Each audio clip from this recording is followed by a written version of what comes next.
Bà sụt đây bọc ổn ở khíaថ្ងៃនេះដែរខ្ញុំចង់បង្រៀនបងប្អូនទាំងអស់គ្នាអំពីរបៀបផ្ញើលុយពីក្រុមហ៊ុន Gemini Trade ទៅចូលគណនីវិញនៅខ្មែរបាទដែលលើកមុនខ្ញុំបានបង្រៀនបងប្អូនពីរបៀបផ្ញើជាសាច់ប្រាក់សុទ្ធគឺលុយសុទ្ធតែម្ដងតែលើកនេះ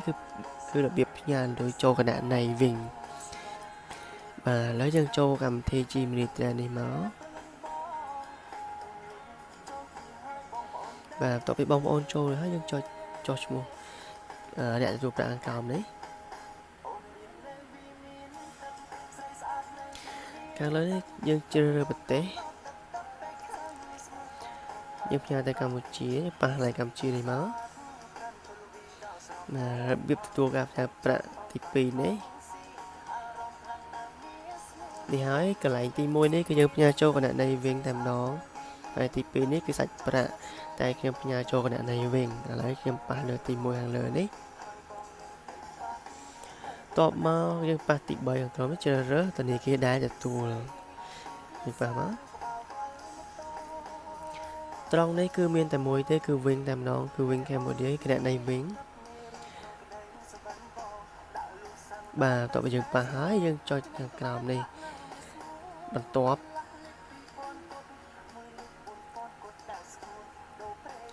បាទខាងលើនេះគឺយើងដាក់ឈ្មោះតែម្ដងឈ្មោះអ្នកទទួលគេថាគាត់ឈ្មោះផានិតចឹងខ្ញុំដាក់ទី2យើងមិនបាច់ដាក់ទេយើងដាក់ទី3តែម្ដងមកហើយយើងដាក់និតខនេះមកផានិតបាទហើយលេខទូរស័ព្ទគាត់បងប្អូនពិនិត្យមើលលេខទូរស័ព្ទឲ្យច្បាស់មែនតើត្រង់នេះ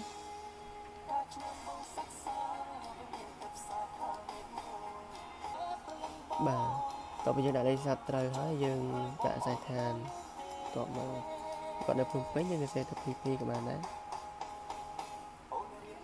រួចហើយយើងប៉ះលើតំណែងជាមួយអ្នកផ្ញើត្រង់នេះគាត់ជាមិត្តអញ្ចឹងយើងប៉ះកន្លែងមិត្តនេះមកបើមិនជាបងប្អូនត្រូវជាស្អីយើងដាក់តាមហ្នឹងមកឬក៏ត្រង់នេះគឺអត់សូវសំខាន់ដែរទេយើងដាក់អីក៏បានដែរតែចំពោះខ្ញុំគឺមិត្តអញ្ចឹងយើងដាក់មិត្តបាទតោះមកយើងបំពេញកន្លែងនេះលេខគណនីតែម្ដង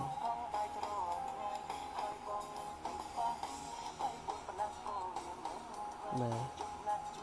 តោះបើយើងបំពេញយើងមើលបំពេញទៅហើយយើងទៅមុខទៀតយើងប៉ះពាក្យដានខាងក្រោមនេះ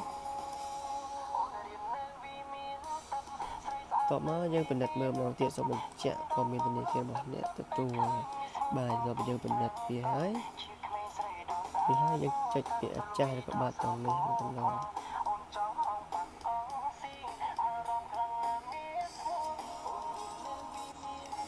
តបមកខាងលើនេះគឺជាចំនួនទឹកប្រាក់ដាក់បញ្ចូលគឺលុយវ៉ាន់ខាងក្រោមនេះគឺជាលុយដុល្លារអញ្ចឹងខ្ញុំចង់ឲ្យទៅដល់$50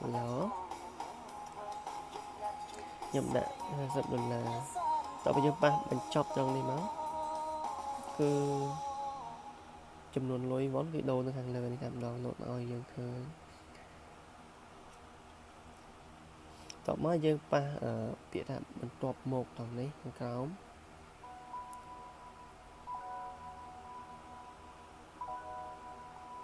បាទ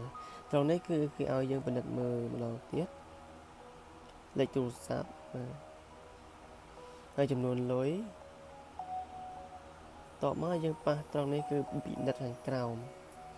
ចុចសិនចាំតិចត្រង់2នេះគឺយើងត្រូវពេញដែរប៉ុន្តែសារខ្ញុំពេញហើយវាជាប់យើងស្រាប់តែនេះបងប្អូនតន់ពេញទេបងប្អូនពេញត្រង់ហ្នឹងទើបអាចចុចពាក្យពិនិត្យនេះទៅមុខទៀតបានអញ្ចឹងណាឥឡូវយើងចុចពាក្យពិនិត្យទៅតែម្ដង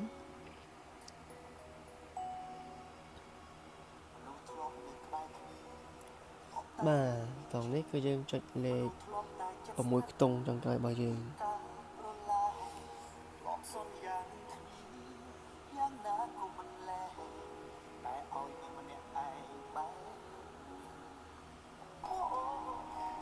បាទបន្ទាប់ពីយើងចុចលេខកូដ6ខ្ទង់រួចហើយអញ្ចឹងយើងចុចពាក្យថា complete ត្រង់នេះ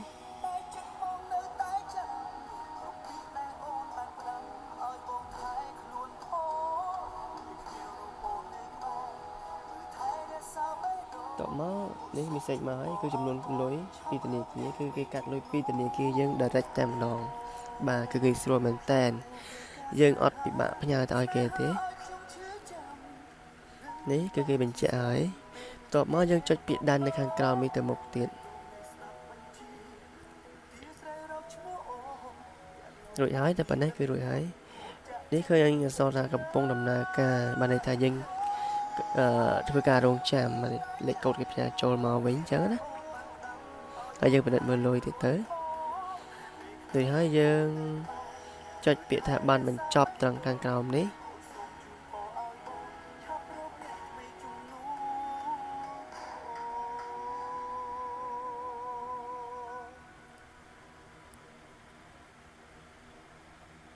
បាទគឺខ្ញុំមានតែប៉ុណ្្នឹងទេហើយ